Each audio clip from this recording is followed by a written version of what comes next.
ایک مرتبہ میں کہیں نکاح تھا، میں آ رہا تھا تو وہ ٹیکسی ڈرائیور تھا پٹھان، تو وہ مجھے کہنے لگا، میں نے اب اس سے سلام دعا کر لی، بڑا سیدھا سادہ سا لگا تھا. میں اس سے پوچھ رہا تھا، یار یہ کریم اور اوبر ٹیکسیاں جب سے آئی ہیں، تمہارا جو پرانے 1901 کے جو ماڈل تم چلا رہے ہو، دیکھا ہوگا آپ نے یہ جو ٹیکسیاں چلاتے ہیں، تو اتنی پرانی ٹیکسیاں. میں نے کہا کب تک ان کو گھسیٹتے رہو گے، تھوڑا سا تم لوگ بھی ترقی کرو، اوبر یا کریم کا یا کچھ اس طرح کا کوئی اچھی ٹیکسی نکالو. تو ایسے میری گپ شپ شروع ہو گئی. تو پھر میں نے ویسے ہی گپ شپ کی. میں نے کہا آپ کے بچے کتنے ہیں ماشاءاللہ؟ اس نے بتایا. کہنے لگا میرا ایک بیٹا بڑا نالائق ہے، اور کہنے لگا وہ ہے بھی مولوی. تو میں نے کہا پھر تو نالائق ہوگا، کیونکہ وہ کماتا وماتا تو ہوگا نہیں بیچارہ کچھ، روحانی والا نہیں ہے. روحانی والا ہو تو پھر باپ کو سب سے زیادہ محبت اپنے اس بیٹے سے ہوتی ہے جو لوگوں کا روحانی علاج کرتا ہے، کیونکہ جتنی ارننگ وہ کرتا ہے نا، اتنی کوئی نہیں کر سکتا. تو وہ بیچارہ نیک بیٹا ہوگا. کہہ رہے اس کو ہم نے مولوی بنایا، اب وہ کسی مدرسے میں بھی نہیں ہے، اور جناب وہ ٹیکسی میکسی بھی نہیں چلاتا ہے، بڑا نالائق. لیکن پھر اس نے کہا کہ مگر مجھے محبت بھی اسی سے سب سے زیادہ ہے، ایک واقعہ ہوا تھا اس کے بعد.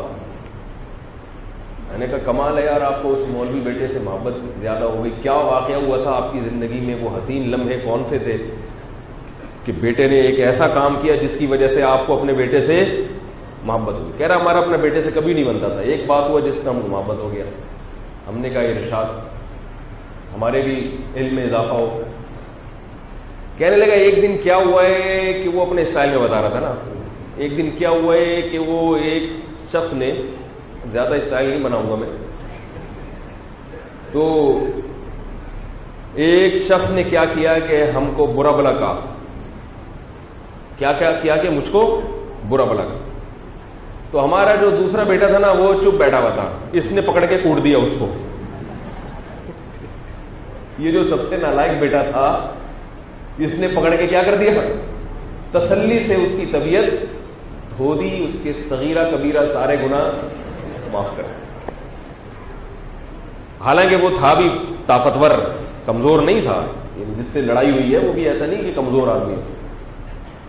کہہ رہے ہیں جب ہمارے کو پتا چلا کہ ہمارے بیٹے نے اس کا دھنائی لگایا ہماری وجہ سے، کہہ رہے ہمارے کو اب اس کے بعد اس سے کیا ہو گئی ہے؟ محبت. اب دیکھو ہونا تو یہ چاہیے کہ باپ یہ کہے کہ دوسرے بیٹے تو برداشت کر رہے ہیں، خوش اخلاق ہیں، مسکرا رہے ہیں، اور یہ کیا ہے؟ ایسے غصہ بھی آیا اور اٹھا کے پنچ بھی لگا دیے، یہ بد اخلاق ہے. لیکن باپ کو لگا کہ اچھے اخلاق کس کے ہیں؟ اسی کے ہیں. ایسے موقع پہ چپ رہنا یہ اچھے اخلاق. لیکن یاد رکھو آپ لوگ ایسے کوٹنے پوٹنے کا کام نہ کیا کرو، کیونکہ کوٹنے پوٹنے سے آدمی خود بھی کٹ جاتا ہے بات.